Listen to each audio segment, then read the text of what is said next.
Pada zaman dahulu kala, di sebuah desa terpencil yang dikelilingi oleh hutan jati yang sangat lebat dan bukit-bukit kapur yang kokoh, hiduplah seorang pemuda bernama Jaka.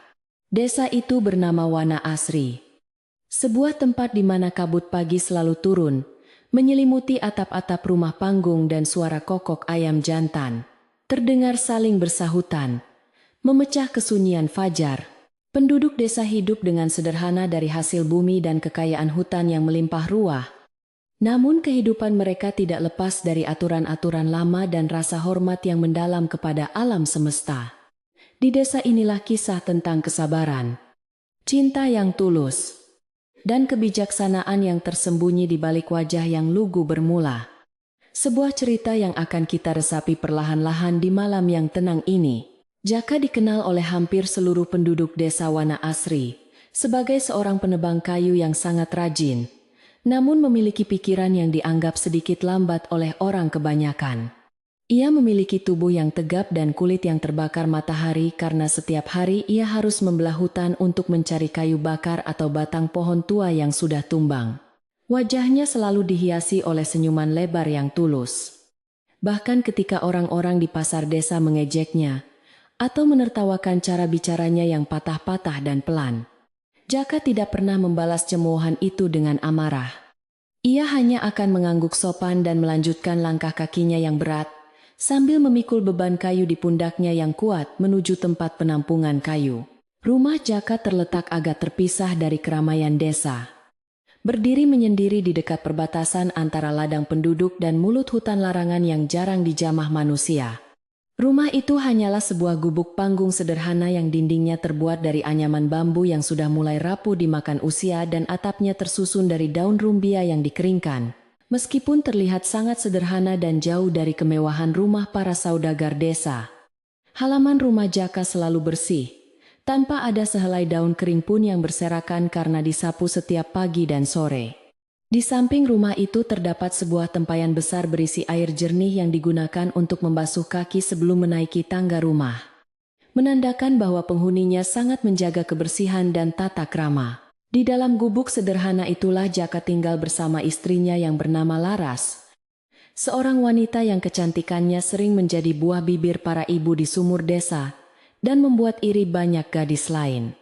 Laras memiliki wajah yang ayu dengan kulit kuning langsat yang halus, serta rambut hitam panjang yang selalu digelung rapi dengan tusuk konde kayu buatan Jaka.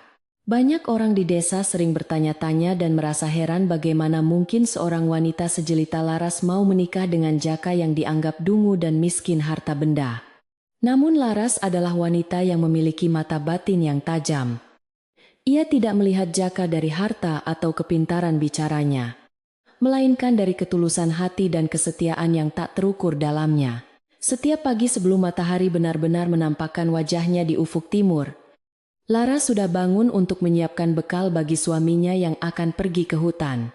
Aroma nasi hangat yang baru matang dari periuk tanah liat dan sambal terasi yang digerus di cobek batu akan menguar memenuhi ruangan kecil di gubuk mereka.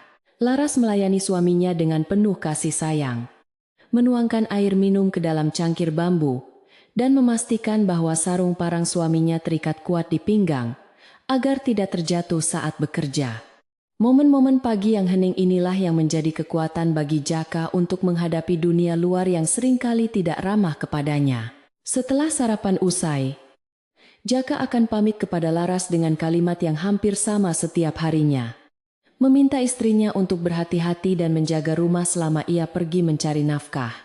Laras akan mencium tangan suaminya yang kasar dan penuh kapalan itu dengan penuh hormat, lalu berdiri di ambang pintu menatap punggung Jaka, yang perlahan menghilang di telan kabut pagi menuju hutan jati. Bagi Laras, Jaka adalah pelindung utamanya, benteng yang kokoh, meskipun dunia menganggapnya lemah.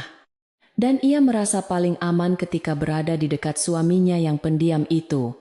Cinta mereka tumbuh subur dalam kesederhanaan, jauh dari hiruk-pikuk keinginan duniawi yang sering menyengsarakan hati manusia.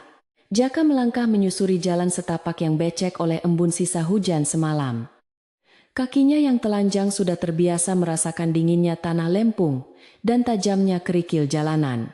Di sepanjang perjalanan menuju hutan, Ia sering berpapasan dengan warga desa lain yang hendak pergi ke sawah atau pasar membawa hasil bumi. Beberapa pemuda desa yang sedang duduk-duduk di pos ronda seringkali memanggilnya dengan nada mengejek. Menanyakan apakah ia sudah bisa menghitung jumlah kayu yang ia bawa atau belum. Jaka hanya akan tersenyum lebar, memperlihatkan deretan giginya yang putih. Lalu menjawab dengan suara pelan bahwa ia hanya tahu cara membelah kayu, bukan menghitungnya seperti pedagang. Sesampainya di pinggir hutan, suasana berubah menjadi lebih hening dan sakral. Seolah-olah pohon-pohon jati raksasa itu memiliki jiwa yang mengawasi setiap gerak-gerik manusia yang masuk. Jaka selalu berhenti sejenak di depan pohon beringin tua yang menjadi penanda batas masuk hutan. Ia menundukkan kepalanya sebentar sebagai tanda permisi kepada penunggu hutan. Ia percaya bahwa hutan bukanlah sekadar tempat mengambil kayu, melainkan rumah bagi banyak makhluk yang harus dihormati keberadaannya agar tidak mendatangkan celaka. Keyakinan inilah yang membuat Jaka selalu selamat dan mendapatkan kayu kualitas terbaik meskipun ia tidak memiliki peralatan canggih seperti penebang kayu lainnya. Suara kapak yang beradu dengan batang kayu keras mulai terdengar berirama, mengisi kesunyian hutan yang rimbun dengan nada kerja keras yang jujur. Jaka mengayunkan kapaknya dengan tenaga yang terukur. Ia tahu persis bagian mana dari pohon mati yang harus dipukul agar kayunya terbelah dengan rapi tanpa merusak seratnya. Keringat mulai bercucuran membasahi punggungnya yang lebar. Namun ia tidak pernah mengeluh lelah karena bayangan wajah Laras yang menunggu di rumah selalu menjadi penyemangat utamanya. Ia bekerja bukan untuk mengejar kekayaan yang melimpah, melainkan hanya untuk memastikan asap dapur tetap mengepul dan istrinya tidak kelaparan. Sementara itu di rumah, Laras menjalani hari-harinya dengan kegiatan yang tak kalah sibuknya. Merawat gubuk mereka agar tetap nyaman untuk ditinggali. Ia mengambil air dari sumur umum desa yang letaknya cukup jauh, menggendong bakul cucian, dan kadang mencari kayu bakar kecil di sekitar pekarangan untuk memasak. Setiap kali Laras berjalan melewati jalan desa, pandangan mata para lelaki sering tertuju padanya dengan penuh kekaguman. Namun Laras selalu menundukkan pandangannya dan mempercepat langkah.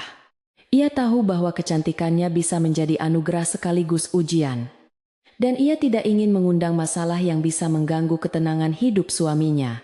Di sumur desa, para wanita sering berbisik-bisik ketika Laras sedang menimba air, membicarakan nasibnya yang dianggap malang karena bersuamikan orang yang tidak pandai. Ada yang mengatakan bahwa Laras seharusnya menikah dengan juragan tanah atau pedagang kota yang bisa memberinya emas permata dan kain sutra halus. Namun Laras tidak pernah memasukkan omongan itu ke dalam hati. Ia hanya tersenyum simpul dan menyapa mereka dengan ramah sebelum kembali ke rumahnya. Bagi Laras, harta yang paling berharga adalah kedamaian hati dan suami yang tidak pernah berkata kasar, apalagi menyakiti fisiknya. Sesuatu yang belum tentu dimiliki oleh istri para orang kaya. Menjelang siang, ketika matahari tepat berada di atas kepala, Jaka biasanya beristirahat sejenak di bawah pohon rindang sambil membuka bekal nasi bungkus daun pisang buatan istrinya. Ia makan dengan lahap, menikmati setiap butir nasi dan potongan ikan asin goreng yang terasa sangat nikmat di lidah karena dibumbui dengan cinta. Burung-burung hutan sering turun mendekatinya, seolah tahu bahwa Jaka adalah manusia yang tidak berbahaya. Dan Jaka sering menyisihkan sedikit nasinya untuk dilemparkan kepada hewan-hewan kecil itu. Hubungan harmonis antara Jaka dan alam inilah yang membuatnya memiliki kepekaan yang lebih tajam dibandingkan orang biasa.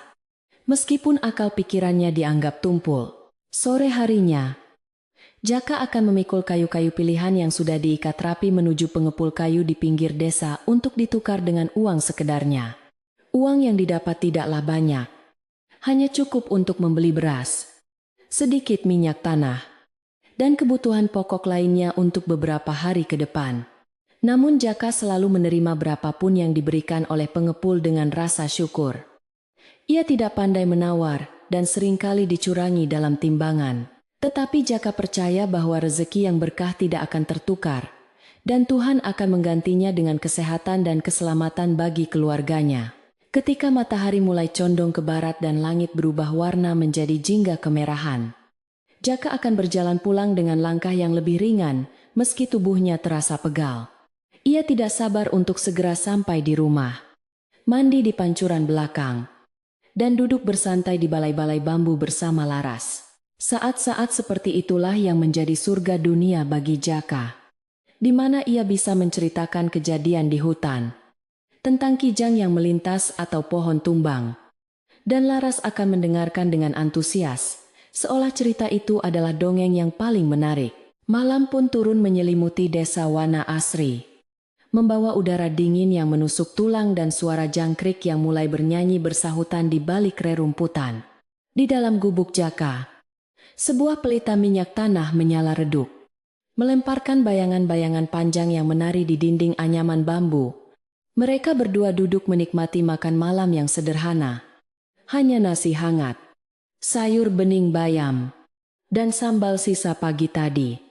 Namun rasanya jauh lebih nikmat daripada hidangan pesta. Kehangatan tidak datang dari perabotan mahal atau makanan mewah, melainkan dari kedekatan jiwa dua manusia yang saling menerima kekurangan masing-masing.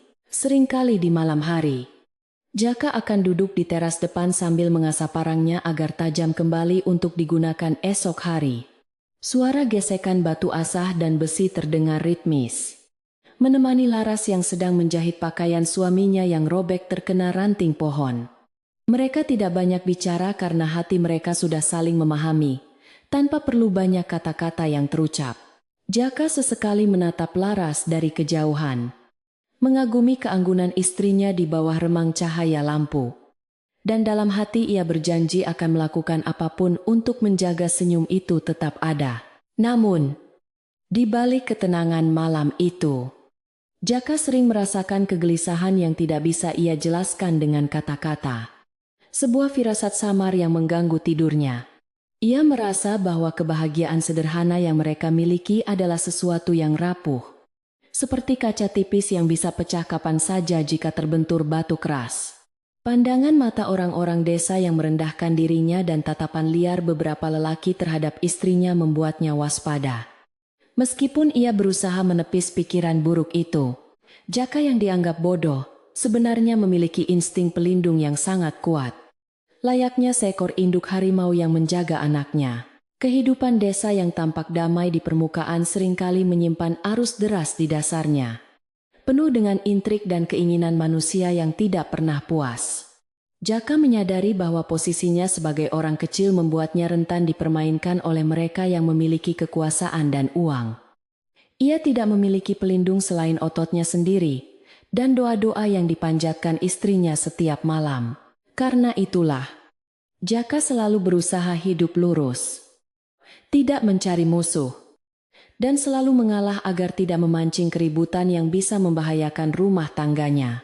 Musim panen padi di desa sebentar lagi akan tiba, dan biasanya akan ada pesta rakyat yang meriah di mana semua warga berkumpul untuk bersukaria. Jaka sebenarnya enggan untuk datang ke keramaian seperti itu. Ia lebih suka menyepi di gubuknya. Tetapi adat desa mengharuskan setiap kepala keluarga untuk hadir. Laras membujuknya dengan lembut, mengatakan bahwa ini adalah kesempatan untuk bersosialisasi dan menunjukkan bahwa mereka adalah bagian dari masyarakat desa yang baik. Dengan berat hati Jaka menyetujui, demi menyenangkan hati istrinya yang mungkin juga merindukan sedikit hiburan. Malam semakin larut. Angin malam berhembus semakin kencang menggoyangkan pepohonan di sekitar gubuk, menciptakan suara desau yang misterius. Jaka menutup pintu depan dan menguncinya dengan palang kayu yang kokoh, memastikan tidak ada celah bagi orang jahat atau binatang buas untuk masuk. Ia memeriksa sekeliling rumah sekali lagi, sebuah kebiasaan yang tidak pernah ia lewatkan, sebelum akhirnya masuk ke dalam bilik tidur. Di luar sana, kegelapan hutan tampak pekat dan menyimpan 1000 rahasia yang belum terungkap. Di atas tikar pandan yang digelar di lantai papan, Jaka berbaring menatap langit-langit gubuk yang hitam. Sementara Laras sudah terlelap di sampingnya dengan napas yang teratur. Jaka memandangi wajah istrinya yang damai dalam tidur. Wajah yang menjadi alasan baginya untuk terus berjuang melawan kerasnya hidup. Ia menyentuh tangan Laras pelan, sangat pelan agar tidak membangunkannya. seolah ingin menyalurkan rasa aman dan janji setia. Jaka berdoa dalam hati agar esok hari dan hari-hari seterusnya tetap damai seperti ini, tanpa ada gangguan yang berarti. Namun takdir seringkali memiliki rencananya sendiri yang tidak bisa ditebak oleh manusia, bahkan oleh orang yang paling waspada sekalipun. Malam itu, di kejauhan, terdengar suara anjing melolong panjang. Sebuah pertanda yang bagi orang tua-tua desa dimaknai sebagai peringatan akan datangnya sesuatu yang kurang baik. Jaka mencoba memejamkan matanya, mengabaikan suara itu, dan membiarkan kelelahan mengambil alih kesadarannya. Ia tertidur dengan mimpi tentang hutan yang tenang, tanpa menyadari bahwa badai sesungguhnya sedang bergerak mendekat ke arah gubuk kecil mereka yang damai. Pagi itu, matahari bersinar jauh lebih terik daripada biasanya. Seolah-olah alam semesta sedang memberikan pertanda bahwa hari ini tidak akan berjalan setenang hari-hari sebelumnya di desa Wana Asri. Angin yang biasanya membawa kesejukan dari arah pegunungan kini terasa kering dan membawa debu jalanan yang berterbangan mengganggu pandangan mata. Penduduk desa yang sedang beraktivitas di pasar maupun di ladang merasakan kegelisahan yang menggantung di udara. Sebuah perasaan tidak nyaman yang membuat mereka sering menoleh ke arah jalan utama desa. Suara gemerincing lonceng kuda dari kejauhan semakin mempertegas suasana tegang tersebut, menandakan kedatangan seseorang yang memiliki kekuasaan besar dan seringkali membawa kabar yang kurang menyenangkan bagi rakyat kecil. Dari ujung jalan desa yang berdebu, muncullah rombongan Juragan Karta, seorang saudagar tanah dan pengepul hasil bumi yang paling kaya raya di wilayah tersebut, namun terkenal dengan tabiatnya yang kasar. Ia menunggangi kuda jantan berwarna hitam mengkilap yang tampak gagah namun liar.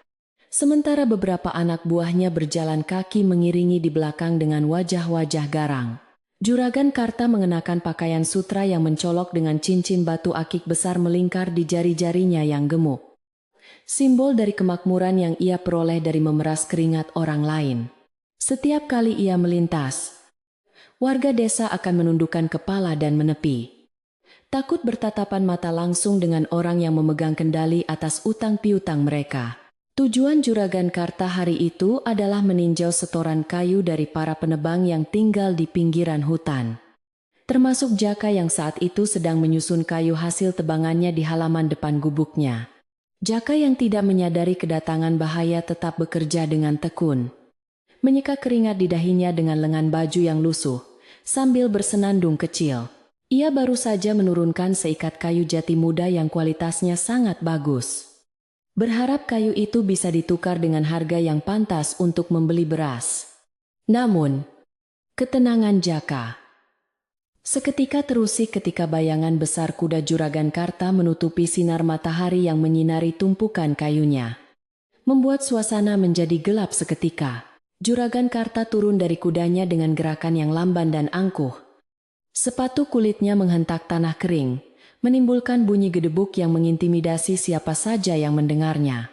Ia berjalan mengelilingi tumpukan kayu milik Jaka, sambil memukul-mukul tumpukan itu dengan tongkat rotan yang selalu ia bawa kemana-mana sebagai senjata sekaligus alat penunjuk perintah. Jaka segera menghentikan pekerjaannya, berdiri tegak dan membungkukkan badan sebagai tanda hormat kepada orang yang lebih berkuasa. Meskipun hatinya berdegup kencang karena takut, Juragan Karta mendengus meremehkan.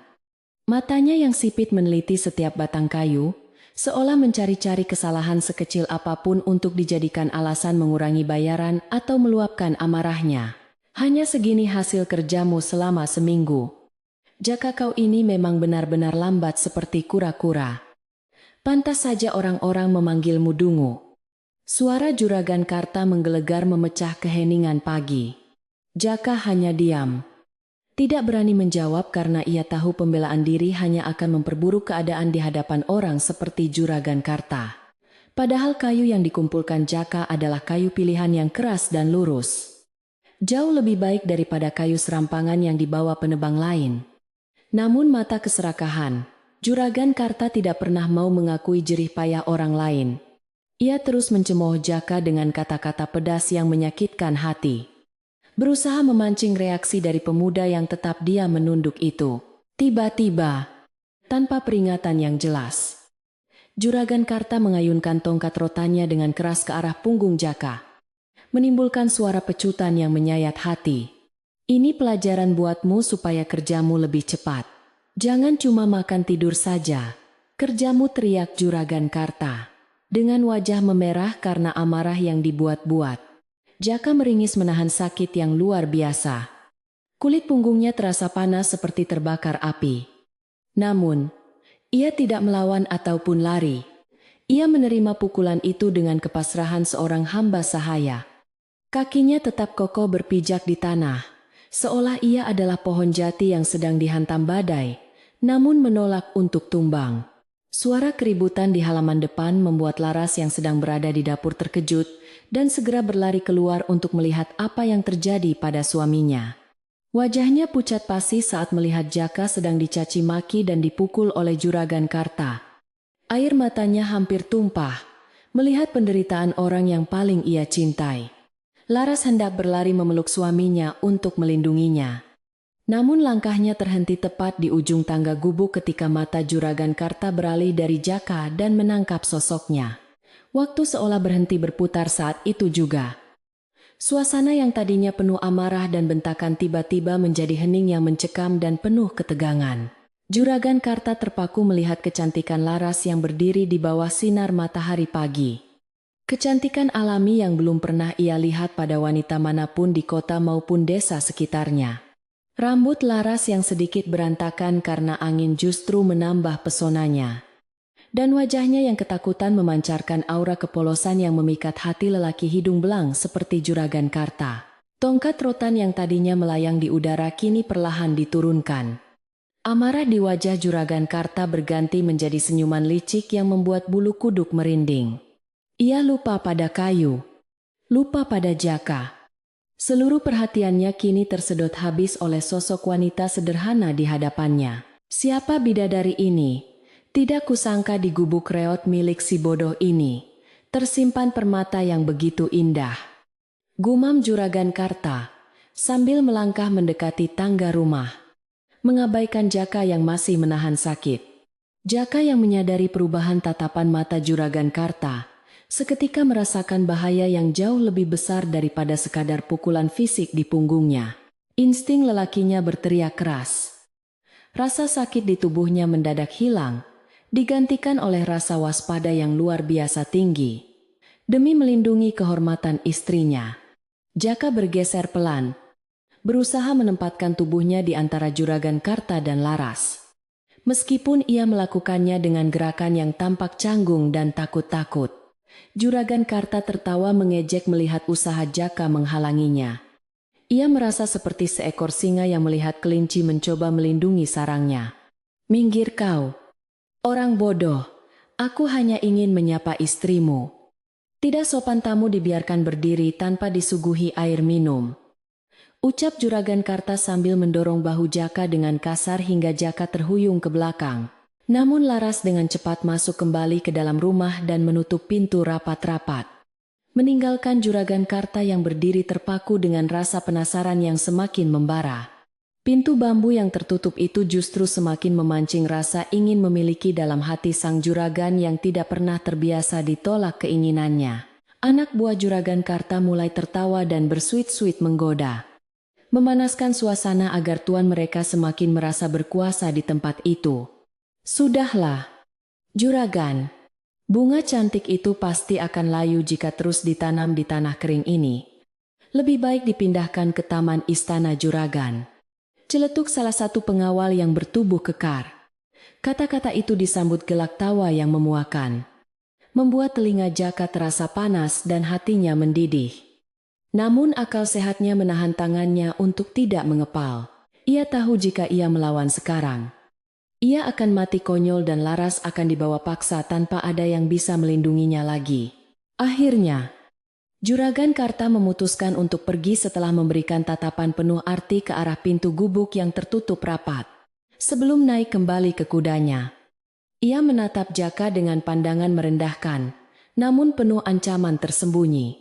"Siapkan kayu yang lebih banyak minggu depan, atau aku akan datang mengambil benda lain sebagai ganti rugi pajaknya," ancam Juragan Karta dengan suara berat. Ia memacu kudanya meninggalkan halaman rumah Jaka. Diikuti oleh debu tebal yang menyesakkan dada. Meninggalkan Jaka yang berdiri terpaku dengan perasaan hancur dan khawatir yang mendalam. Setelah rombongan itu pergi cukup jauh dan suasana kembali sepi, Laras membuka pintu dengan hati-hati dan segera menghambur memeluk Jaka sambil menangis terseduh-seduh. Ia memeriksa punggung suaminya yang memar membiru akibat pukulan rotan. Tangannya gemetar saat mengoleskan minyak kelapa yang dicampur rempah-rempah untuk meredakan bengkaknya.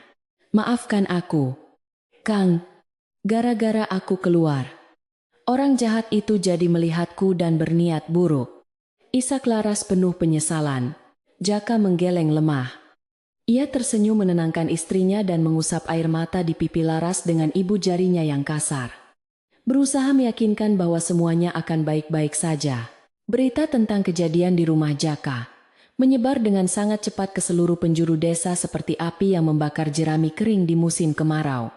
Di warung kopi, di sumur, dan di ladang, orang-orang mulai membicarakan nasib malang yang menimpa Jaka dan niat jahat Juragan Karta yang sudah menjadi rahasia umum.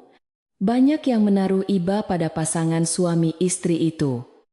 Namun tidak sedikit pula yang pesimis dan mengatakan bahwa tidak ada yang bisa melawan kehendak Juragan Karta. Habislah sudah. Si dungu itu pasti akan kehilangan istrinya. Siapa yang bisa melawan uang dan kekuasaan, bisik tetangga-tetangga dengan nada prihatin namun tak berdaya.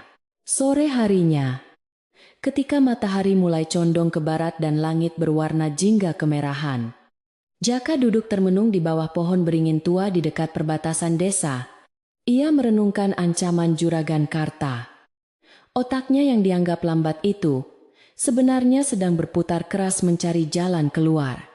Tiba-tiba, ia merasakan tepukan lembut di bahunya. Dan ketika menoleh, ia melihat Mbah Suro, sesepuh desa yang paling dihormati karena kebijaksanaannya, berdiri di sampingnya dengan tongkat kayu jati. Mbah Suro menatap Jaka dengan pandangan teduh namun tajam, seolah bisa membaca isi hati dan ketakutan yang sedang berkecamuk di dalam dada pemuda itu.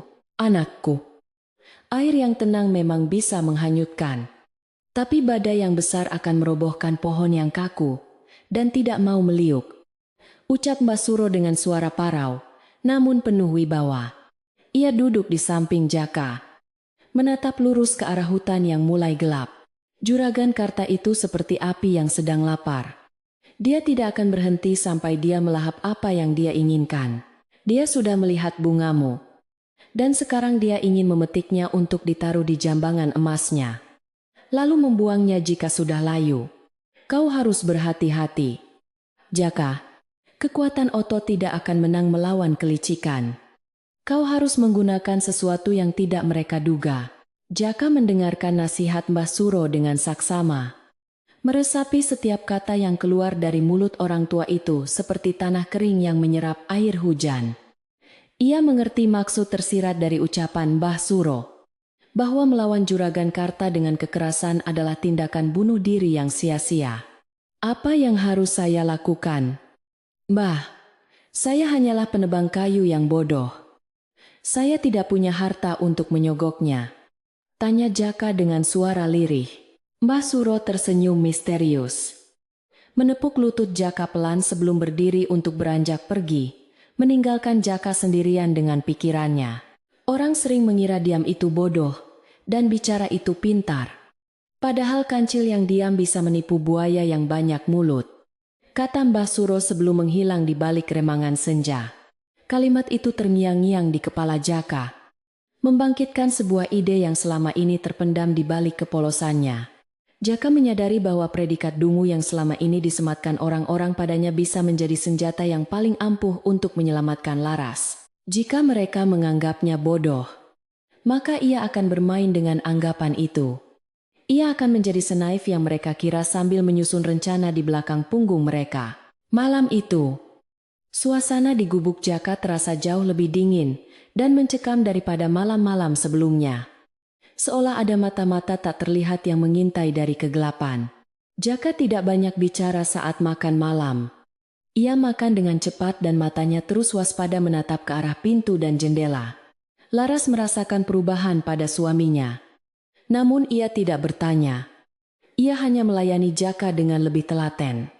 Menyadari bahwa suaminya sedang menanggung beban berat demi melindunginya. Suara jangkrik di luar terdengar seperti sinyal bahaya yang mengingatkan mereka bahwa waktu mereka untuk hidup tenang semakin menipis. Setelah makan malam, Jaka tidak langsung tidur.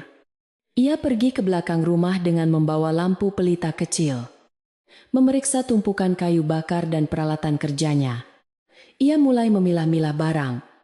Memisahkan mana yang penting dan mana yang bisa ditinggalkan. Seolah sedang bersiap untuk perjalanan jauh. Namun ia melakukannya dengan sangat pelan dan hati-hati agar tidak menimbulkan kecurigaan tetangga yang mungkin sedang mengintip. Di dalam benaknya, peta hutan larangan yang rumit dan berbahaya mulai tergambar dengan jelas.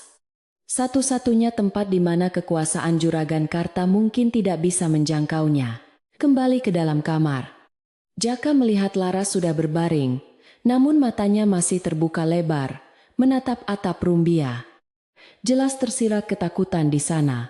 Jaka memadamkan lampu pelita, membiarkan kegelapan menyelimuti mereka berdua. Lalu berbisik sangat pelan tepat di telinga istrinya.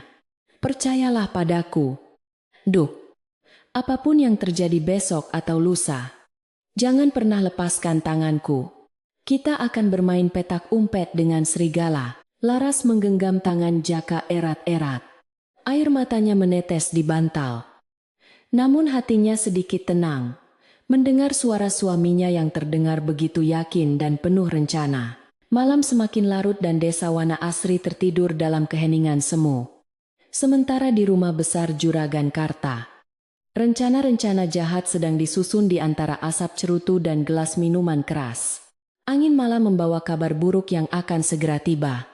Menggerakkan daun-daun pepohonan seolah berbisik memperingatkan Jaka untuk segera bertindak. Besok adalah hari penentuan, di mana si Dungu harus membuktikan bahwa cinta dan kesetiaan bisa mengalahkan keserakahan dan kekuasaan. Meskipun harus melalui jalan yang berliku dan penuh duri tajam. Jaka menutup matanya sejenak, mengumpulkan tenaga. Karena ia tahu ia tidak akan bisa tidur nyenyak malam ini. Bayangan wajah Juragan Karta yang menyeringai dan Mbah Suro yang tersenyum bijak bergantian muncul dalam benak Jaka. Dua kekuatan yang berlawanan yang kini memaksanya untuk mengambil langkah drastis. Ia bukan lagi sekadar penebang kayu yang pasrah. Malam ini ia bertransformasi menjadi pelindung yang siap melakukan tipu muslihat demi kehormatan keluarganya. Di luar, suara burung hantu terdengar memilukan. Menjadi saksi bisu atas ketegangan yang merayap perlahan menuju puncaknya di desa Wana Asri yang damai namun rapuh ini. Hari-hari setelah kejadian pemukulan di halaman rumah Jaka terasa berjalan sangat lambat dan penuh dengan ketegangan yang menyesakkan dada bagi seluruh penduduk desa. Langit di atas desa Wana Asri seolah kehilangan warnanya yang cerah. Berganti dengan mendung kelabu yang menggantung rendah. Mencerminkan suasana hati warga yang ketakutan. Orang-orang mulai enggan keluar rumah jika tidak ada keperluan yang sangat mendesak. Terutama para wanita muda yang takut berpapasan dengan anak buah Juragan Karta, yang kini semakin sering berkeliaran. Desa yang dulunya damai dengan suara tawa anak-anak kini berubah menjadi sunyi. Hanya suara langkah kaki kuda dan bentakan kasar para centeng yang sering memecah keheningan siang. Setiap mata memandang ke arah gubuk Jaka dengan perasaan iba bercampur cemas. Bertanya-tanya kapan petaka sesungguhnya akan benar-benar menimpa pasangan suami istri yang malang itu. Juragan Karta benar-benar membuktikan ancamannya dengan cara yang licik. Ia tidak langsung datang merebut Laras, melainkan mengirim anak buahnya setiap hari untuk meneror mental mereka secara perlahan. Para centeng bertubuh kekar itu akan datang ke gubuk Jaka dengan berbagai alasan yang dicari-cari. Mulai dari memeriksa batas tanah yang tidak jelas hingga menuduh Jaka mencuri kayu milik juragan. Mereka sengaja membuat keributan di halaman, menendang pagar bambu hingga roboh, atau menginjak-injak tanaman sayur yang ditanam Laras dengan susah payah. Tujuannya sangat jelas, yaitu membuat Jaka dan Laras merasa tidak nyaman dan ketakutan, hingga akhirnya menyerah pada keinginan tuan mereka. Namun, mereka tidak menyadari bahwa di balik sikap diamnya, Jaka sedang menyusun rencana yang jauh lebih cerdik daripada yang bisa mereka bayangkan. Setiap kali para pengganggu itu datang, Jaka akan menyambut mereka dengan senyum lebar yang tampak sangat bodoh. Seolah-olah ia tidak mengerti bahwa dirinya sedang dihina. Ia akan membungkuk-bungkuk berlebihan, berbicara dengan kalimat yang berputar-putar dan tidak jelas ujung pangkalnya. Membuat para centeng itu bingung dan akhirnya tertawa meremehkan. Jaka bahkan sering sengaja menjatuhkan parangnya sendiri atau tersandung kakinya saat berjalan menyambut mereka. Sebuah sandiwara yang ia mainkan dengan sangat sempurna untuk meyakinkan musuhnya. Maafkan saya, tuan-tuan. Mata saya agak rabun kalau siang hari. Kaki saya juga sering gemetar kalau melihat orang gagah. Ucap Jaka sambil terkekeh bodoh. Membiarkan dirinya menjadi bahan tertawaan demi menurunkan kewaspadaan mereka. Di dalam rumah, Laras mendengarkan semua itu dengan hati yang teriris-iris. Ia tahu suaminya tidak sebodoh itu. Namun ia juga mengerti bahwa ini adalah satu-satunya cara untuk bertahan hidup saat ini. Laras menahan diri untuk tidak keluar kamar. Ia hanya mengintip dari celah dinding bambu dengan air mata yang menetes, melihat suaminya diperlakukan seperti badut. Jaka telah berpesan padanya setiap malam agar Laras tetap tenang dan percaya padanya. Apapun yang terjadi di luar sana, biarkan mereka tertawa hari ini. Nduk. Orang yang tertawa terlalu lebar biasanya tidak melihat lubang di depan kakinya. Bisik Jaka menenangkan istrinya saat malam tiba. Keyakinan Jaka yang begitu kuat membuat Laras perlahan-lahan memiliki keberanian untuk mengikuti skenario yang dibuat suaminya. Sementara itu, setiap pagi, Jaka tetap pergi ke hutan seperti biasa. Namun kali ini tujuannya bukan hanya mencari kayu bakar untuk dijual di pasar desa. Ia mulai melangkah lebih jauh, menembus semak belukar yang berduri menuju bagian hutan yang disebut oleh warga desa sebagai hutan larangan. Hutan ini dikenal angker dan jarang dijamah manusia karena konon banyak binatang buas dan jalan yang menyesatkan. Namun bagi Jaka, hutan adalah sahabat lamanya yang paling setia. Ia mengenal setiap lekuk tanah, setiap pohon besar yang bisa dijadikan penanda, dan setiap aliran sungai kecil yang tersembunyi di balik rimbunnya dedaunan. Disinilah Jaka merasa aman. Jauh dari mata-mata juragan Karta yang malas masuk ke dalam hutan yang lebat dan lembab itu, di tengah hutan larangan. Tersembunyi di balik dinding tebing batu kapur yang curam dan tertutup oleh tanaman merambat yang tebal. Jaka menemukan sebuah gua kecil yang kering dan aman. Gua itu letaknya sangat strategis, terlindung oleh suara gemuruh air terjun kecil di depannya, sehingga suara percakapan di dalam gua tidak akan terdengar keluar. Tempat ini sangat sulit dijangkau oleh orang yang tidak mengenal medan, karena jalan menuju ke sana harus melewati rawa-rawa kecil yang membingungkan dan penuh lintah. Jaka membersihkan lantai gua itu dari kotoran kelelawar dan daun kering, menyusun batu-batu pipih sebagai alas duduk, dan memastikan sirkulasi udara di dalamnya cukup baik untuk ditinggali manusia. Mulailah Jaka melakukan persiapan rahasianya dengan sangat hati-hati. Mencicil membawa perbekalan sedikit demi sedikit setiap kali ia pergi ke hutan. Ia memasukkan beras ke dalam bumbung bambu yang ia samarkan sebagai kayu bakar. Membawa garam dan ikan asin yang dibungkus daun jati rapat-rapat di balik bajunya. Tidak ada seorang pun yang curiga melihat Jaka memikul potongan bambu atau buntalan kain lusuh. Karena di mata mereka Jaka hanyalah orang bodoh yang membawa sampah. Setiap sore, sebelum pulang ke rumah, Jaka akan menyembunyikan perbekalan itu di gua rahasianya. Memastikan stok makanan cukup untuk mereka bertahan hidup selama beberapa minggu jika keadaan mendesak. Di desa, desas-desus tentang rencana juragan Karta semakin santer terdengar, membuat suasana semakin panas dan mencekam bagi keluarga kecil Jaka.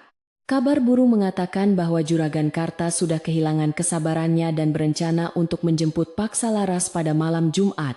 Kliwon mendatang dengan alasan utang pajak yang dibuat-buat. Berita ini sampai ke telinga Jaka melalui Mbah Suro, yang sengaja berpapasan dengannya di jalan setapak saat Jaka pulang dari hutan. Mbah Suro hanya memberikan kode mata dan mengangguk pelan ke arah langit yang mulai mendung. Sebuah isyarat bahwa badai besar akan segera tiba, dan Jaka harus segera bertindak sebelum terlambat. Malam itu, langit seolah mendukung rencana Jaka. Awan hitam pekat bergulung-gulung menutupi bulan dan bintang, disertai kilat yang menyambar-nyambar di kejauhan. Angin kencang mulai bertiup, menggoyangkan pohon-pohon kelapa dan bambu hingga menimbulkan suara berderit yang menakutkan, membuat orang-orang desa memilih untuk meringkuk di dalam selimut. Hujan deras pun turun mengguyur bumi. Suaranya yang gemuruh di atas atap rumbia mampu meredam segala bunyi langkah kaki atau percakapan pelan. Inilah saat yang ditunggu-tunggu oleh Jaka. Sebuah kesempatan emas yang diberikan alam semesta untuk melarikan diri dari cengkeraman serigala yang lapar. Jaka membangunkan Laras yang sedang tertidur gelisah. Menyuruhnya bersiap-siap dengan cepat, namun tanpa suara sedikit pun agar tidak menarik perhatian. Laras, yang sudah diberitahu rencananya sebelumnya, segera mengemasi beberapa helai pakaian penting dan selendang tebal ke dalam buntalan kain sarung. Tangannya gemetar karena dingin dan takut. Namun tatapan mata Jaka yang tenang memberinya kekuatan untuk bergerak. Mereka tidak membawa banyak barang, hanya yang benar-benar penting saja. Karena beban berat akan memperlambat langkah mereka di tengah hutan yang licin dan gelap gulita. Jaka memadamkan lampu pelita, membiarkan rumah mereka gelap total. Seolah-olah penghuninya sudah terlelap dalam tidur yang nyenyak. Sebelum meninggalkan rumah, Jaka melakukan sesuatu yang sangat cerdik untuk mengecoh para pengejar yang mungkin akan datang esok hari. Ia sengaja membuat jejak kaki yang jelas di halaman depan yang berlumpur. Jejak yang mengarah ke jalan utama desa menuju kota kecamatan di seberang bukit. Ia bahkan menjatuhkan sebelah sandal kulit bekas miliknya di tengah jalan. Seolah-olah tertinggal karena terburu-buru lari ke arah kota. Siasat ini ia lakukan untuk memancing juragan Karta, agar mengira mereka melarikan diri ke kota mencari perlindungan polisi atau kerabat. Menjauhkan fokus pengejaran dari hutan di belakang rumah. Setelah jejak palsu itu dibuat, Jaka kembali ke rumah lewat jalan belakang dengan cara berjalan mundur dan menginjak batu-batu agar tidak meninggalkan jejak baru. Ia kemudian menggandeng tangan Laras, menuntunnya keluar lewat pintu dapur yang menghadap langsung ke arah hutan jati yang gelap. Hujan deras yang mengguyur tubuh mereka seketika membuat pakaian basah kuyup dan dingin menusuk tulang. Namun mereka tidak peduli. Suara hujan yang keras menjadi pelindung terbaik mereka, menyamarkan bunyi langkah kaki mereka yang bergesekan dengan semak belukar dan ranting kering di tanah. Perjalanan menembus hutan di malam hari bukanlah hal yang mudah, bahkan bagi Jaka yang sudah hafal jalannya sekalipun. Apalagi dalam kondisi hujan badai. Tanah menjadi lumpur licin yang siap menggelincirkan siapa saja yang tidak waspada. Dan akar-akar pohon yang menyembul keluar menjadi jebakan yang mematikan. Jaka berjalan di depan sambil memegang erat tangan Laras. Sesekali ia harus menggendong istrinya ketika melewati genangan lumpur yang dalam agar Laras tidak terlalu lelah. Laras memejamkan matanya, mempercayakan seluruh nyawanya pada tuntunan suaminya. Ia hanya bisa berdoa dalam hati, agar mereka selamat sampai tujuan. Kilat menyambar menerangi hutan sesaat, memperlihatkan bayangan pohon-pohon raksasa yang tampak seperti raksasa hitam yang sedang mengawasi pelarian mereka. Suara binatang malam yang biasanya ramai, kini senyap tergantikan oleh suara guruh dan hujan.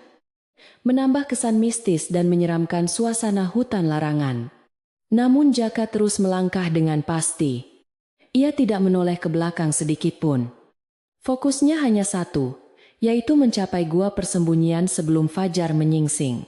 Ia tahu bahwa jika matahari terbit dan mereka masih berada di jalan terbuka, mereka akan mudah ditemukan oleh anjing-anjing pelacak milik Juragan Karta. Semakin jauh mereka masuk ke dalam hutan, medan yang dilalui semakin sulit dan menanjak, memaksa mereka untuk merangkak dan berpegangan pada akar-akar gantung. Napas Laras mulai tersengal-sengal karena kelelahan. Kakinya terasa berat seperti dibebani batu besar. Namun ia tidak mengeluh sepatah kata pun. Jaka yang menyadari kondisi istrinya segera berhenti sejenak di bawah pohon besar yang rindang untuk beristirahat dan memberi Laras minum dari bumbung bambu yang ia bawa. Sedikit lagi. Nduk, kita hampir sampai di tempat yang aman. Di sana kau bisa tidur nyenyak tanpa takut diganggu. Bisik Jaka sambil mengusap rambut istrinya yang basah. Akhirnya, setelah berjam-jam berjuang melawan dingin dan lelah, mereka mendengar suara gemuruh air terjun yang menjadi penanda lokasi gua persembunyian. Hati Jaka melonjak lega. Ia segera menuntun Laras menuruni tebing batu dengan sangat hati-hati menuju mulut gua yang tertutup tanaman rambat. Dengan sisa tenaga terakhir, Jaka menyibakkan tanaman itu dan membawa Laras masuk ke dalam perut bumi yang kering dan hangat. Suasana di dalam gua jauh lebih tenang. Suara hujan di luar terdengar samar, dan udara di dalamnya terasa lebih hangat karena terlindung dari angin kencang. Jaka segera menyalakan api kecil menggunakan batu api dan serabut kelapa kering yang sudah ia siapkan sebelumnya di sudut gua. Cahaya api yang membesar perlahan mulai menerangi ruangan gua, memperlihatkan tumpukan kayu bakar, beras, dan tikar pandan yang sudah disiapkan Jaka jauh-jauh hari. Laras terperangah melihat persiapan suaminya yang begitu rapi dan teliti. Ia tidak menyangka bahwa di balik sikap lugu suaminya tersimpan kecerdasan dan kasih sayang yang begitu besar. Ia memeluk Jaka erat-erat sambil menangis haru. Rasa takut yang tadi mencengkeram hatinya perlahan sirna, berganti rasa aman yang mendalam. Malam itu, mereka berdua duduk menghangatkan diri di depan api unggun kecil. Mengeringkan pakaian mereka yang basah kuyup sambil memakan sedikit bekal nasi dingin. Jaka tidak banyak bicara. Ia hanya tersenyum melihat istrinya yang kini sudah mulai tenang dan bisa tersenyum kembali meski dalam keadaan pelarian. Di luar sana badai masih mengamuk, seolah alam sedang marah kepada ketidakadilan yang terjadi di desa. Namun di dalam gua itu ada kedamaian yang tidak bisa disentuh oleh siapapun. Jaka merasa bangga karena berhasil menjalankan rencana tahap pertamanya dengan mulus. Namun ia tahu perjuangan belum berakhir. Sementara itu, di gubuk Jaka yang kosong, pintu depan yang sengaja tidak dikunci, rapat bergoyang-goyang tertiup angin kencang, menimbulkan suara berderit yang menyeramkan. Rumah itu kini tak bertuan, hanya meninggalkan kenangan dan barang-barang yang tidak berharga. Sebuah cangkang kosong yang ditinggalkan penghuninya. Jaka sengaja meninggalkan beberapa barang Laras yang rusak di lantai, menambah kesan dramatis seolah-olah mereka pergi dengan sangat tergesa-gesa dan panik. Besok pagi, ketika para centeng itu datang, mereka akan menemukan rumah kosong dan jejak palsu yang menyesatkan. Memulai babak baru dari permainan kucing dan tikus ini. Di dalam gua, Jaka mulai mengatur tempat tidur untuk Laras di atas tumpukan jerami kering yang dialasi tikar, memastikannya cukup empuk dan nyaman. Ia sendiri memilih untuk berjaga di dekat mulut gua, sambil memegang parangnya. Waspada terhadap kemungkinan binatang buas atau gangguan lain yang mungkin muncul. Meskipun tubuhnya sangat lelah dan matanya terasa berat, Jaka memaksakan diri untuk tetap terjaga demi memastikan keamanan istrinya yang kini sudah terlelap karena kelelahan. Dalam diam, Jaka menyusun rencana selanjutnya. Memikirkan bagaimana cara menghadapi hari esok. Jika Juragan Karta benar-benar mengerahkan seluruh kekuatannya untuk mencari mereka. Fajar mulai menyingsing di ufuk timur. Namun cahaya matahari sulit menembus lebatnya hutan, larangan dan tebalnya kabut sisa hujan semalam. Suara burung-burung hutan mulai terdengar menyambut pagi, menggantikan suara jangkrik dan kodok, menandakan kehidupan hutan yang terus berjalan tanpa peduli urusan manusia. Jaka memadamkan sisa api unggun agar asapnya tidak terlihat membumbung ke udara dan menarik perhatian orang dari kejauhan. Ia membangunkan Laras pelan-pelan untuk salat subuh dan sarapan seadanya. Mempersiapkan mental untuk menghadapi hari pertama mereka sebagai pelarian di tengah hutan belantara. Di kejauhan, di arah desa Wana Asri, kesibukan pagi mulai terlihat. Namun ada sesuatu yang berbeda hari ini. Rombongan Juragan Karta terlihat bergerak menuju rumah Jaka lebih pagi dari biasanya. Wajah mereka penuh nafsu dan amarah yang siap meledak. Jaka bisa membayangkan kekecewaan dan kemarahan mereka saat menemukan rumah kosong itu. Dan bayangan itu membuatnya tersenyum puas. Ia telah berhasil mengelabui orang terkaya dan terkuat di desa hanya dengan modal keberanian dan kecerdikan orang Dungu. Sebuah kemenangan kecil yang sangat berarti. Kini, Jaka dan Laras harus bertahan hidup di dalam gua itu, entah sampai kapan. Menunggu waktu yang tepat untuk keluar atau membiarkan musuh mereka lelah sendiri. Persediaan makanan mereka cukup untuk beberapa waktu. Dan air bersih melimpah dari mata air di dekat gua. Namun isolasi dari dunia luar adalah tantangan tersendiri. Jaka berjanji dalam hati. Ia akan menjadi benteng bagi Laras. Menjadi suami, teman, dan pelindung sekaligus di tempat sunyi ini. Kisah pelarian mereka baru saja dimulai. Dan hutan tua ini akan menjadi saksi bisu atas cinta mereka yang diuji oleh waktu dan keadaan. Di luar gua, jejak kaki mereka di tanah hutan perlahan mulai hilang, tersapu sisa air hujan yang meresap ke dalam tanah, menghapus bukti keberadaan mereka dari dunia luar. Alam seolah bersekongkol melindungi anak-anaknya yang jujur, menutup jalan bagi orang-orang jahat yang berniat merusak keharmonisan. Jaka menatap Laras yang sedang menyisir rambutnya dengan jari. Dan ia tahu bahwa selama mereka bersama, gua sempit ini pun akan terasa seperti istana yang paling indah. Matahari pagi baru saja menyapu kabut tipis yang menyelimuti desa Wana Asri, ketika suara derap kaki kuda yang berat kembali terdengar membelah keheningan jalan tanah desa. Burung-burung pipit yang sedang mencari makan di jemuran padi beterbangan ketakutan. Seolah merasakan aura panas yang dibawa oleh rombongan Juragan Karta yang datang dengan penuh amarah dan nafsu. Kali ini, Juragan Karta tidak datang sendirian atau hanya dengan 1-2 pengawal, melainkan membawa hampir seluruh centeng kepercayaannya yang bertubuh kekar dan berwajah garang. Niatnya sudah bulat dan tidak bisa diganggu-gugat lagi. Hari ini ia akan mengambil paksa Laras dari tangan suaminya yang dungu itu. Dengan alasan utang pajak tanah yang sebenarnya tidak pernah ada dalam catatan desa. Wajah Juragan Karta merah pada menahan gejolak. Tangannya mencengkeram tali kekang kuda dengan sangat kuat, hingga urat-uratnya menonjol keluar. Sebuah pemandangan yang membuat siapa saja yang melihatnya memilih untuk segera menutup pintu rumah rapat-rapat. Sesampainya di halaman gubuk Jaka, Juragan Karta langsung melompat turun dari kudanya, tanpa menunggu bantuan anak buahnya. Kakinya menghentak tanah dengan keras menimbulkan debu. Ia berjalan cepat menuju pintu depan gubuk yang tampak tertutup, namun tidak terkunci. Tongkat rotan di tangannya siap diayunkan, untuk memukul siapa saja yang menghalangi jalannya. Keluar kau, Jaka, jangan sembunyi di balik rok istrimu. Hari ini aku datang untuk menagih janji, teriak Juragan Karta dengan suara menggelegar yang membuat ayam-ayam di kolong rumah berlarian panik. Namun, tidak ada jawaban dari dalam rumah. Hanya kesunyian yang mencekam yang menyambut teriakan itu. Seolah-olah rumah itu sedang menahan napas menunggu nasibnya. Para centeng segera mengepung rumah kecil itu dari segala penjuru, memastikan tidak ada jalan keluar bagi penghuninya untuk melarikan diri lewat jendela atau pintu belakang. Dengan sekali tendangan keras, pintu depan gubuk yang terbuat dari anyaman bambu tua itu terbuka lebar, memperlihatkan isi dalam rumah yang gelap dan sunyi. Juragan Karta melangkah masuk dengan angkuh.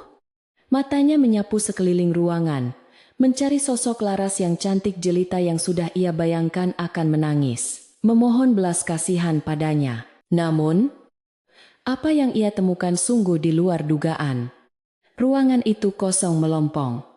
Tidak ada Jaka, tidak ada Laras, dan tidak ada tanda-tanda kehidupan sama sekali.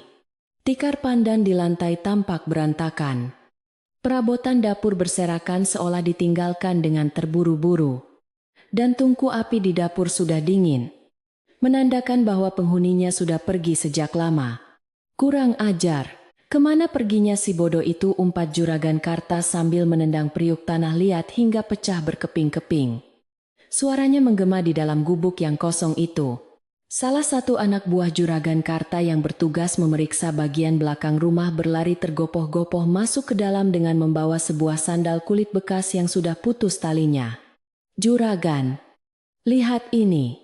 Saya menemukannya di jalan setapak menuju kota kecamatan. Sepertinya mereka lari ke arah sana. Tadi malam saat hujan lebat," lapor anak buah itu sambil menunjukkan sandal milik Jaka. Juragan Karta merampas sandal itu dengan kasar. Matanya menyipit meneliti benda lusuh itu. Otaknya yang licik berusaha mencerna situasi. Ia tahu Jaka adalah orang yang sangat miskin dan bodoh. Tidak mungkin ia berani lari ke kota besar tanpa bekal yang cukup. Kecuali ada orang lain yang membantunya. Namun, kesombongan Juragan Karta menutupi akal sehatnya. Ia merasa diremehkan oleh seorang penebang kayu, yang selama ini ia anggap lebih rendah dari tanah yang diinjaknya. Tidak mungkin, si dungu itu tidak punya otak untuk lari ke kota. Dia pasti bersembunyi di dalam hutan. Di tempat dia biasa mencari kayu bakar, seru Juragan Karta dengan yakin. Menepis dugaan anak buahnya, ia merasa sangat mengenal pola pikir Jaka yang sederhana. Baginya hutan adalah satu-satunya tempat yang diketahui oleh manusia purba seperti Jaka. Tanpa berpikir panjang, Juragan Karta memerintahkan seluruh anak buahnya untuk memutar arah dan menyisir pinggiran hutan jati di belakang rumah Jaka. Ia tidak peduli bahwa hutan itu dikenal angker dan berbahaya. Amarahnya sudah menutup mata hatinya terhadap segala risiko. "Cari mereka sampai dapat seret mereka ke hadapanku. Hidup atau mati. Aku ingin melihat wajah si bodoh itu memohon ampun di kakiku," perintahnya dengan nada kejam. Rombongan itu pun bergerak masuk ke dalam hutan, meninggalkan gubuk Jaka yang porak-poranda sebagai saksi bisu kebrutalan mereka. Mereka berjalan dengan langkah lebar dan kasar, mematahkan ranting-ranting pohon dan menginjak tanaman liar tanpa rasa hormat sedikit pun pada alam. Namun, mereka lupa bahwa hutan memiliki caranya sendiri untuk melindungi dirinya dan mereka yang menghormatinya. Jaka, meskipun dianggap bodoh, telah hidup menyatu dengan hutan ini selama bertahun-tahun. Ia tahu persis jalur mana yang aman dan jalur mana yang merupakan jebakan alam. Tanpa disadari oleh Juragan Karta, mereka sedang melangkah masuk ke dalam labirin alami yang penuh dengan duri rotan dan sarang semut rangrang yang ganas. Baru beberapa ratus meter masuk ke dalam hutan, kesulitan demi kesulitan mulai menghadang langkah mereka. Tanah yang terlihat padat ternyata adalah lumpur hisap yang dalam akibat hujan semalam, membuat sepatu kulit mahal Juragan Karta terperosok hingga sebatas lutut. Ia berteriak marah sambil berusaha menarik kakinya. Namun semakin ia meronta, semakin kuat lumpur itu mencengkeram kakinya. Para anak buahnya berusaha membantu menarik. Namun mereka pun ikut terpeleset dan jatuh berguling-guling di tanah yang becek dan bau busuk. Pakaian sutra Juragan Karta yang mewah kini berlumuran lumpur hitam. Wajahnya terkena cipratan air kotor, meruntuhkan wibawanya sebagai orang terkaya di desa dalam sekejap mata. Tidak hanya lumpur, tanaman berduri sejenis rotan liar dan putri malu raksasa seolah sengaja tumbuh merintangi jalan mereka, menggores kulit dan menyobek pakaian siapa saja yang nekat menerobosnya. Jaka, dengan kecerdikannya, memang sengaja tidak memotong tanaman-tanaman ini di jalur yang biasa ia lewati, melainkan membiarkannya tumbuh subur sebagai pagar alami pelindung hutan larangan. Juragan Karta yang tidak terbiasa dengan medan hutan, terus mengumpat kesakitan setiap kali duri tajam menggores lengannya atau menyangkut di bajunya. Sialan! Kenapa hutan ini penuh dengan duri? Di mana jalan setapak yang biasa dilewati si dungu itu? Teriaknya frustrasi. Namun hutan hanya menjawab dengan desau angin yang mengejek. Semakin jauh mereka memaksa masuk, semakin tersesat pula arah yang mereka tuju, karena lebatnya pepohonan menutupi posisi matahari. Pohon-pohon jati yang menjulang tinggi tampak seragam, membingungkan pandangan mata, membuat mereka berputar-putar di tempat yang sama selama berjam-jam tanpa hasil. Suara binatang hutan seperti monyet dan burung gagak terdengar riuh di atas kepala mereka. seolah sedang menertawakan kebodohan sekelompok manusia yang mencoba melawan alam. Juragan Karta mulai merasa lelah dan haus. Keringat dingin mengucur deras di tubuhnya.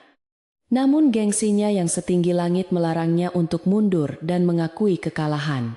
Tiba-tiba, salah satu anak buah Juragan Karta berteriak kesakitan, sambil menepuk-nepuk lehernya dengan panik. Ternyata mereka tanpa sengaja telah menyenggol sarang lebah hutan yang menggantung rendah di dahan pohon beringin, memicu kemarahan ribuan lebah penjaga. Dalam sekejap, suasana berubah menjadi kekacauan total. Para centeng yang tadinya garang kini berlarian tunggang langgang tanpa arah berusaha menghindari sengatan lebah yang menyakitkan. Juragan Karta pun tidak luput dari serangan itu. Ia berlari terpincang-pincang dengan wajah bengkak disengat lebah. Topi mahalnya terjatuh dan hilang, entah kemana di tengah semak belukar. Di tempat persembunyiannya di balik air terjun. Jaka yang sedang duduk menjaga laras merasakan getaran aneh di udara. Namun hatinya merasa tenang. Ia tahu bahwa hutan sedang bekerja melindunginya, menghukum mereka yang datang dengan niat jahat dan merusak. Jaka tersenyum tipis. Ia membayangkan bagaimana Juragan Karta yang sombong itu kini sedang berjuang melawan hal-hal kecil yang sering ia remehkan. Alam tidak pernah buta. Duk, dia tahu siapa yang merawatnya dan siapa yang merusaknya. Bisik Jaka kepada Laras yang sedang memasak nasi di atas tungku batu kecil. Laras mengangguk mengerti. Ia semakin kagum pada suaminya yang ternyata memiliki sekutu yang begitu kuat, yaitu alam semesta itu sendiri. Sementara itu, matahari sudah mulai condong ke barat, ketika rombongan Juragan Karta akhirnya berhasil menemukan jalan keluar dari hutan. Namun, pemandangan yang terlihat sungguh sangat menyedihkan dan jauh berbeda dari saat mereka berangkat pagi tadi dengan gagah berani. Juragan Karta keluar dari hutan dengan kondisi yang sangat memprihatinkan. Bajunya robek-robek di sana-sini. Wajahnya bengkak merah karena sengatan lebah dan goresan duri, serta seluruh tubuhnya berlumuran lumpur hitam yang bau. Ia berjalan tertatih-tatih tanpa alas kaki karena sepatunya tertinggal di dalam lumpur. Napasnya tersengal-sengal seperti kerbau yang habis membajak sawah seharian penuh tanpa istirahat. Warga desa Wana Asri yang sejak pagi menunggu dengan cemas di pinggiran desa, terkejut bukan main melihat kondisi Juragan Karta dan anak buahnya. Awalnya mereka takut. Namun melihat keadaan sang juragan yang lebih mirip pengemis daripada saudagar kaya, rasa takut itu perlahan berubah menjadi rasa geli yang ditahan. Bisik-bisik mulai terdengar di antara kerumunan warga. Mereka saling menyikut dan menunjuk ke arah Juragan Karta yang tampak sangat tidak berdaya. Lihatlah, itu akibatnya kalau mengganggu orang jujur seperti Jaka. Kualat dia. Dimakan sumpah hutan. Bisik seorang ibu tua kepada tetangganya sambil menutup mulut menahan tawa. Juragan Karta yang menyadari dirinya menjadi tontonan warga desa merasa sangat malu. Harga dirinya hancur berkeping-keping di hadapan orang-orang yang selama ini ia tindas. Ia ingin berteriak marah dan mengusir mereka. Namun tenggorokannya terlalu sakit dan tenaganya sudah habis terkuras di dalam hutan. Ia hanya bisa menundukkan kepala, berusaha menyembunyikan wajahnya yang bengkak dari tatapan mata warga yang penuh penghakiman. Ini adalah pertama kalinya dalam sejarah desa Wana Asri. Seorang penguasa tanah yang ditakuti terlihat begitu lemah dan kalah telak, tanpa ada satupun pukulan yang dilayangkan oleh musuhnya. Di saat suasana sedang tegang bercampur canggung, muncul sosok kepala desa yang didampingi oleh Mbah Suro. Berjalan tenang membelah kerumunan warga. Kepala desa, seorang pria parubaya yang bijaksana dan disegani, menatap Juragan Karta dengan pandangan prihatin, namun tegas.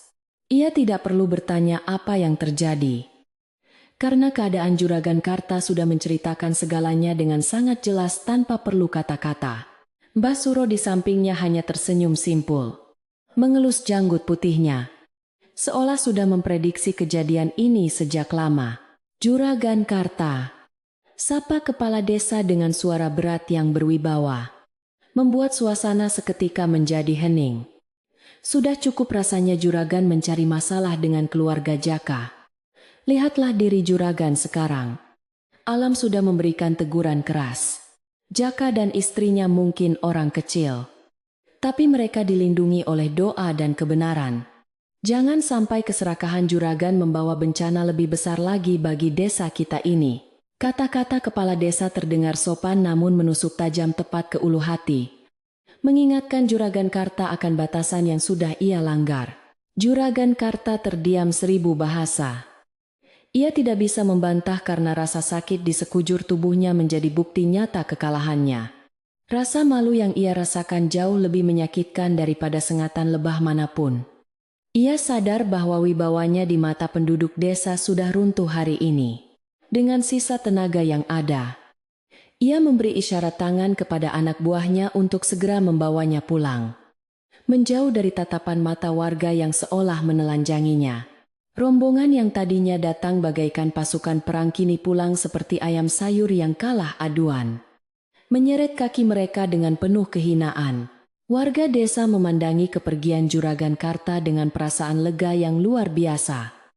Seolah ada beban berat yang baru saja diangkat dari pundak mereka. Mereka menyadari bahwa mitos tentang kekuatan uang yang bisa membeli segalanya ternyata tidak berlaku di hadapan kekuatan alam dan kebenaran. Jaka, si penebang kayu yang sering mereka tertawakan sebagai orang dungu, ternyata mampu mengalahkan raksasa desa tanpa harus mengangkat senjata. Hanya dengan menghilang dan membiarkan musuhnya hancur oleh kesombongannya sendiri. Rasa hormat baru mulai tumbuh di hati warga desa terhadap sosok Jaka yang kini entah berada di mana. Mbah Suro menatap ke arah hutan jati yang mulai gelap diselimuti senja. Ia mengangguk pelan seolah mengirimkan pesan batin kepada Jaka. Pintar itu bukan tentang siapa yang paling keras berteriak, tapi siapa yang tahu kapan harus diam dan kapan harus bergerak. Gumam Mbah Suro pelan, yang hanya didengar oleh angin sore. Ia kemudian berbalik menghadap warga desa dan menyuruh mereka bubar kembali ke rumah masing-masing. Sudah, pertunjukan sudah selesai. Ayo pulang, nyalakan lampu, dan doakan agar desa kita kembali tentram. Jangan ada lagi yang membicarakan keburukan orang lain. Perintah Mbah Suro dengan nada mengayomi. Malam itu, desa Wana Asri terasa jauh lebih damai dari biasanya. Tidak ada lagi ketakutan akan teror centeng atau suara bentakan kasar di jalanan. Gubuk Jaka yang kosong berdiri tegak di bawah sinar rembulan, seolah sedang beristirahat setelah seharian menjadi pusat perhatian. Menunggu tuannya kembali untuk mengisi kehidupan di dalamnya. Meskipun Jaka dan Laras belum kembali, namun roh keberanian mereka seolah tertinggal di sana. Menjaga desa dari gangguan roh jahat. Penduduk desa tidur dengan nyenyak. Mimpi buruk tentang kekejaman Juragan Karta seolah tersapu bersih oleh kejadian memalukan di pinggir hutan tadi sore. Di dalam gua persembunyian, Jaka merasakan firasat baik ketika angin malam berhembus masuk membawa aroma tanah basah yang segar. Ia tidak tahu persis apa yang terjadi di desa, namun hatinya merasa ringan. Seolah ada ikatan gaib yang memberitahunya bahwa bahaya besar telah berlalu. Ia menatap Laras yang sedang tertidur pulas berbantalkan buntalan kain. Wajahnya tampak damai tanpa guratan ketakutan lagi. Jaka bersyukur kepada Tuhan dan alam semesta yang telah berpihak pada mereka yang lemah. Membuktikan bahwa keadilan masih ada di dunia ini, meski jalannya seringkali berliku dan tersembunyi. Kini tinggal satu tugas lagi bagi Jaka, yaitu menunggu waktu yang tepat untuk kembali muncul di tengah masyarakat dan memulihkan nama baik serta kehidupan mereka. Ia tidak ingin selamanya bersembunyi seperti buronan, karena ia tidak bersalah. Jaka merencanakan kepulangannya dengan cermat. Ia ingin kembali bukan sebagai pecundang yang lari ketakutan, melainkan sebagai pemenang yang rendah hati. Besok, ketika matahari terbit, ia akan menuntun Laras keluar dari hutan, kembali ke gubuk mereka, dan memulai hidup baru dengan kepala tegak. Suara gemericik air terjun di depan gua menjadi musik pengantar tidur bagi Jaka malam itu. Ia memejamkan mata dengan senyum tipis di bibirnya. Ia membayangkan wajah Juragan Karta yang penuh lumpur. Sebuah bayangan yang membuatnya ingin tertawa. Namun ia tahan demi menjaga ketenangan malam. Pelajaran berharga telah diberikan. Bahwa orang yang dianggap paling bodoh sekalipun bisa menjadi guru kehidupan yang paling keras bagi mereka yang sombong. Dan malam ini, di tengah hutan yang sunyi, sang penebang kayu dungu itu tidur, layaknya seorang raja yang baru saja memenangkan pertempuran besar tanpa menumpahkan setetes darah pun. Sinar matahari pagi yang hangat menembus celah-celah dedaunan rimbun di depan mulut gua, menciptakan berkas-berkas cahaya keemasan yang menari indah di atas lantai batu yang dingin. Jaka terbangun lebih dulu dari tidurnya. Ia meregangkan otot-otot tubuhnya yang kaku setelah tidur, beralaskan tikar tipis di atas tanah keras semalaman. Suara gemiricik air terjun di depan gua terdengar begitu menenangkan. Seolah menyapa selamat pagi kepada penghuni sementara yang baru saja melewati malam penuh ketegangan. Jaka menatap wajah istrinya, Laras, yang masih terlelap dengan damai. Napasnya teratur dan wajahnya terlihat jauh lebih segar dibandingkan saat mereka melarikan diri di tengah badai. Dalam hati, Jaka memanjatkan puji syukur yang tak terhingga kepada Tuhan karena telah memberikan perlindungan di saat mereka paling membutuhkannya. Menjaga mereka tetap aman di dalam pelukan Ibu Pertiwi. Setelah memastikan keadaan sekitar aman dan tidak ada tanda-tanda bahaya yang mengancam, Jaka membangunkan Laras dengan sentuhan lembut di bahunya, mengajaknya untuk segera bersiap-siap pulang. Bangunlah. Nuk, badai sudah berlalu. Saatnya kita kembali ke rumah kita yang sebenarnya. Bisik Jaka dengan suara pelan, namun penuh keyakinan. Laras membuka matanya perlahan.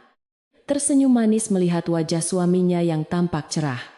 Seolah beban berat yang selama ini menghimpit pundaknya telah terangkat sepenuhnya. Mereka berdua kemudian membereskan barang-barang bawaan mereka, melipat tikar, dan memadamkan sisa api unggun dengan tanah, agar tidak meninggalkan jejak kebakaran hutan. Sebelum meninggalkan gua itu, Jaka sempat mengelus dinding batu gua sejenak sebagai tanda terima kasih kepada tempat persembunyian yang telah menjadi benteng penyelamat nyawa mereka. Perjalanan pulang menembus hutan pagi itu terasa sangat berbeda dibandingkan saat mereka datang dengan penuh ketakutan 2 malam yang lalu. Hutan yang tadinya terasa menyeramkan dan penuh ancaman kini tampak begitu ramah dan bersahabat, seolah ikut merayakan kemenangan kecil mereka. Burung-burung berkicau riang di dahan-dahan pohon. Tupai-tupai melompat gesit dari satu ranting ke ranting lain.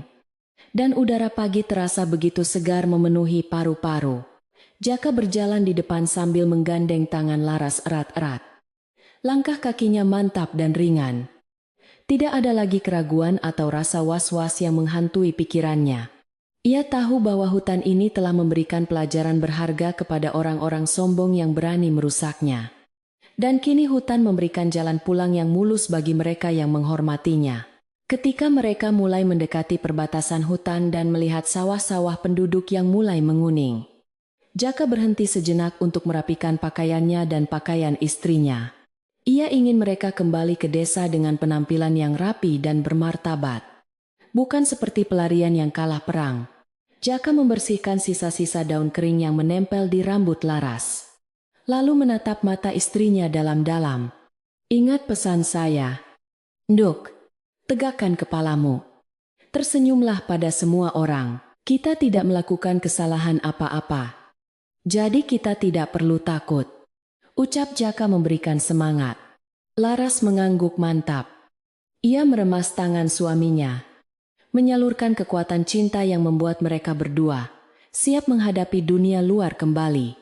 Kemunculan Jaka dan Laras di jalan utama desa pada pagi itu sontak membuat para warga yang sedang beraktivitas terkejut dan menghentikan kegiatan mereka. Para ibu yang sedang menumbuk padi berhenti mengayunkan alunya. Para bapak yang sedang menyangkul di sawah menegakkan punggungnya. Semua mata tertuju pada pasangan suami istri itu. Mereka tidak menyangka Jaka akan kembali secepat ini. Apalagi dengan kondisi yang tampak segar bugar dan tanpa rasa takut sedikit pun di wajahnya. Bisik-bisik mulai terdengar riuh rendah.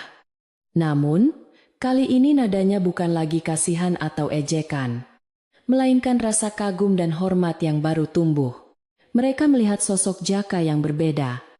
Bukan lagi si penebang kayu dungu yang bisa dipermainkan, melainkan seorang laki-laki sejati yang berhasil melindungi miliknya. Beberapa tetangga yang baik hati segera berlarian mendekati mereka, menanyakan kabar dan apa yang sebenarnya terjadi selama mereka menghilang.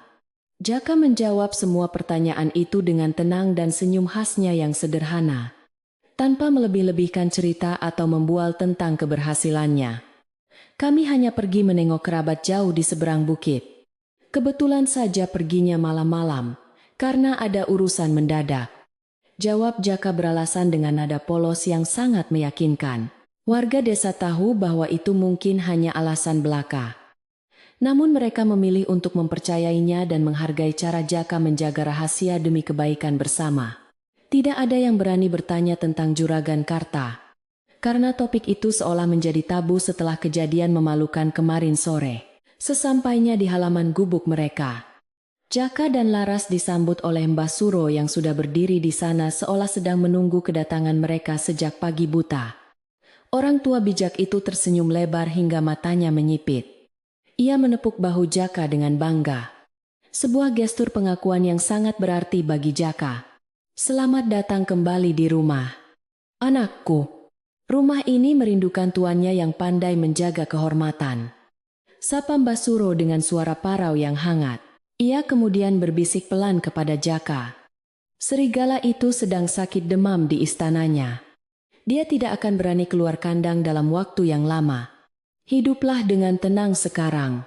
Mendengar kabar itu, hati Jaka terasa lega luar biasa.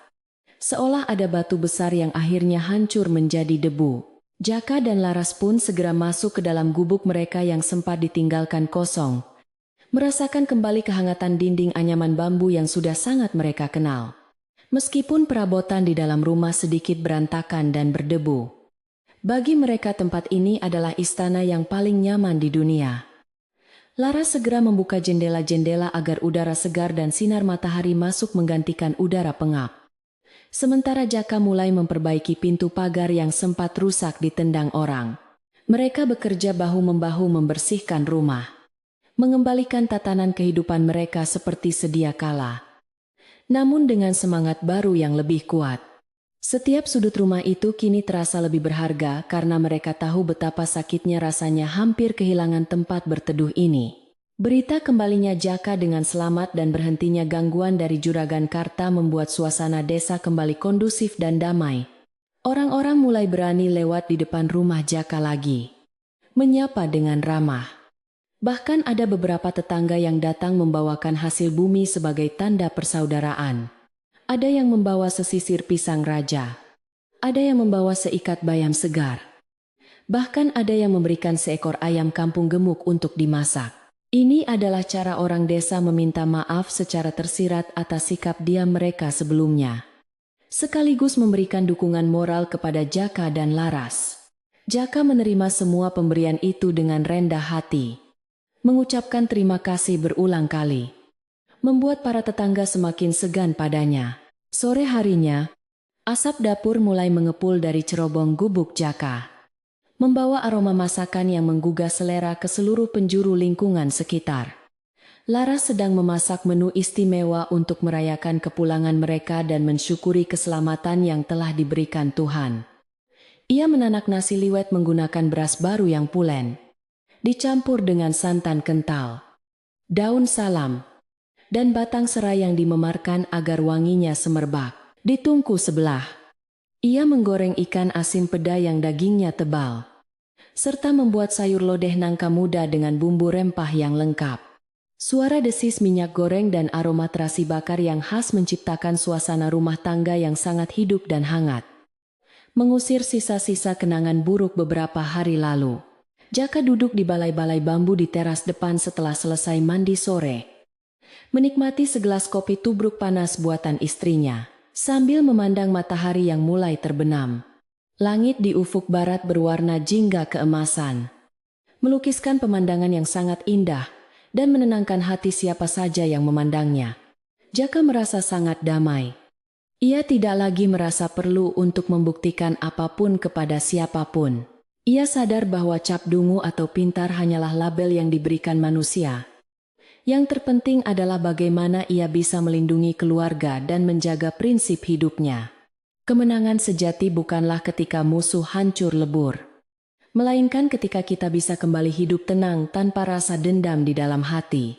Malam pun turun perlahan menyelimuti desa Wana Asri, menggantikan terang siang dengan kegelapan yang syahdu dan penuh misteri. Lampu-lampu pelita mulai dinyalakan di setiap rumah, berkelap-kelip seperti kunang-kunang raksasa yang diam, menandakan kehidupan malam desa yang sederhana dimulai. Di dalam gubuk Jaka, cahaya lampu minyak tanah menerangi hidangan makan malam yang sudah tertata rapi di atas tikar pandan yang bersih. Nasi liwet yang masih mengepulkan asap panas, ikan asin goreng yang renyah, sayur lodeh yang gurih, serta sambal terasi mentah yang pedas segar. Semuanya tampak begitu menggiurkan. Ini adalah pesta sederhana ala orang desa. Pesta kemenangan hati yang dirayakan hanya berdua oleh sepasang suami istri yang saling mencintai. Jaka memimpin doa makan dengan khusyuk. Suaranya bergetar pelan menahan haru, mengucapkan terima kasih atas rezeki dan keselamatan hari ini. Laras mengamini dengan mata berkaca-kaca. Ia merasa menjadi wanita paling beruntung di dunia, memiliki suami seperti Jaka. Mereka mulai makan dengan lahap, menikmati setiap suapan nasi hangat yang berpadu dengan gurihnya ikan asin dan pedasnya sambal. Keringat mulai bercucuran di dahi, karena pedas dan panasnya makanan. Namun hal itu justru menambah kenikmatan makan malam mereka. Tidak ada percakapan berat di antara mereka. Hanya suara denting sendok dan piring serta sesekali pujian Jaka atas masakan istrinya yang selalu lezat.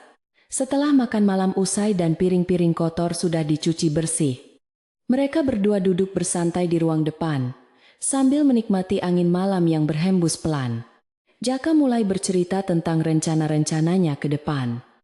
Tentang kayu-kayu jati bagus yang ia lihat di hutan tadi pagi dan bisa ditebang besok lusa. Ia berbicara dengan semangat. Matanya berbinar-binar penuh harapan. Tidak ada lagi sorot, mata takut atau ragu seperti sebelumnya. Laras mendengarkan dengan setia sambil memijat kaki suaminya yang pegal. Sesekali menimpali dengan saran-saran lembut yang bijaksana. Hubungan mereka terasa semakin erat dan kokoh. Seperti simpul tali mati yang tidak akan bisa dilepas oleh badai sekencang apapun. Di luar rumah, suara alam malam terdengar begitu harmonis.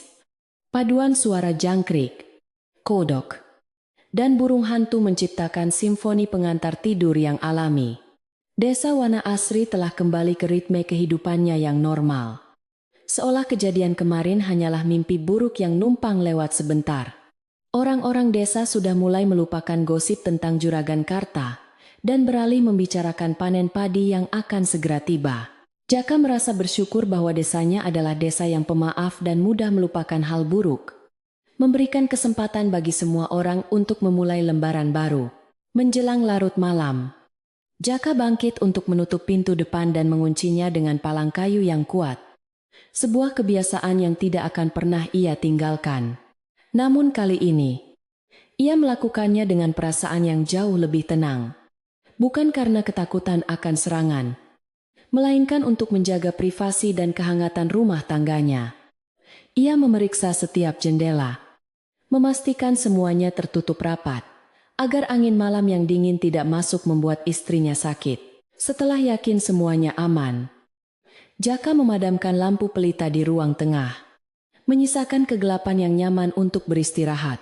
Di dalam bilik tidur, Jaka merebahkan tubuhnya di samping Laras, menarik selimut kain jarik tua yang hangat hingga sebatas dada. Ia menatap langit-langit gubuk yang gelap, merenungkan perjalanan hidupnya yang penuh lika-liku, namun selalu berakhir dengan kebaikan. Ia menyadari bahwa Tuhan menciptakan manusia dengan kelebihan dan kekurangannya masing-masing. Mungkin ia tidak pandai berhitung atau berdebat seperti orang kota, tapi ia diberi hati yang peka dan naluri yang tajam untuk bertahan hidup. Dan itu sudah lebih dari cukup baginya untuk menjadi kepala keluarga yang bertanggung jawab. Laras memeluk lengan suaminya, menyandarkan kepalanya di bahu Jaka yang kokoh, mencari tempat ternyaman untuk berlayar ke alam mimpi. Terima kasih, Kang, karena Akang Aku merasa menjadi ratu di gubuk ini. Bisik Laras pelan sebelum matanya benar-benar terpejam. Jaka tersenyum dalam gelap. Ia mengecup kening istrinya dengan penuh kasih sayang. Kata-kata sederhana itu adalah penghargaan tertinggi baginya. Jauh lebih berharga daripada emas permata atau pujian dari raja sekalipun. Ia berjanji dalam hati akan terus menjaga senyum itu agar tidak pernah hilang dari wajah istrinya. Malam semakin larut dan sunyi semakin memeluk erat desa Wana Asri, membawa udara dingin yang membuat orang semakin nyenyak dalam tidurnya. Angin malam berbisik lembut di sela-sela daun bambu di pekarangan, seolah menyanyikan lagu Nina Bobo Purba yang menenteramkan jiwa. Di kejauhan, anjing penjaga desa menggonggong pelan sekali dua kali, lalu kembali diam, menandakan bahwa situasi benar-benar aman terkendali. Alam semesta sedang menjaga tidur orang-orang jujur, membiarkan mereka memulihkan tenaga untuk menyambut hari esok yang penuh harapan. Cerita tentang si penebang kayu dungu yang berhasil mengalahkan juragan kaya raya pun lambat laun menjadi legenda kecil di desa itu. Para orang tua akan menceritakannya kepada anak cucu mereka sebagai dongeng pengantar tidur, mengajarkan bahwa kecerdasan bukan hanya soal kepintaran otak, tapi juga kecerdikan hati dan kesabaran. Bahwa orang yang diam bukan berarti tidak tahu apa-apa. Dan orang yang banyak bicara belum tentu yang paling pintar. Jaka telah membuktikan bahwa air yang tenang justru yang paling dalam. Dan pohon yang menunduk justru yang paling banyak buahnya. Kini, tidurlah dengan nyenyak wahai sahabat. Biarkan kisah Jaka dan Laras menemani mimpi indahmu malam ini. Lupakan segala beban dan kekhawatiran yang ada di pikiranmu. Karena setiap masalah pasti ada jalan keluarnya, jika kita mau bersabar dan berusaha. Seperti Jaka yang akhirnya menemukan kedamaian kembali. Semoga esok pagi kau pun terbangun dengan semangat baru dan hati yang damai. Selamat malam. Semoga tidurmu lelap dalam selimut ketenangan yang abadi.